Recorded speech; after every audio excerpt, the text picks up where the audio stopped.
কি রে মা, তুই এখানে কি করতেছিস? আজকের আবহাওয়া দেখে মনে হচ্ছে বৃষ্টি হবে, আজ আর দোকান খুলবো না, চল ভিতরে চল। হ্যাঁ মা, ঠিকই বলেছো, আজ আর দোকান খোলার প্রয়োজন নেই, চলো ভিতরে চলে যাই আমরা। হ্যাঁ আয়, আজ আমরা ঘরের কাজগুলো সব করব।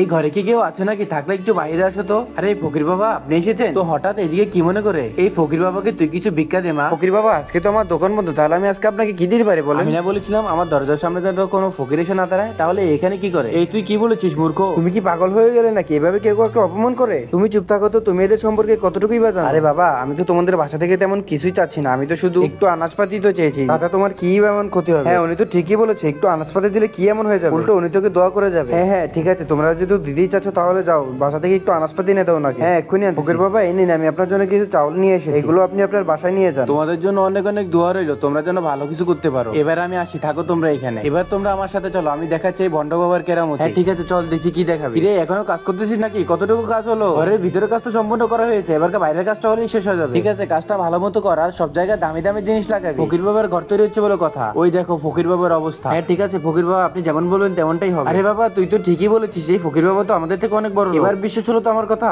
এখন চলো। এরপরে কি হয়েছিল তা দেখার আগে তুমি যদি চাও তোমার মা 100 বছর বাঁচুক, তাহলে অবশ্যই একটি লাইক করবে, আর একটি সাবস্ক্রাইব করে দিবে, আর একটি রেড হার্ট কমেন্ট বক্সে কমেন্ট করে যাবে।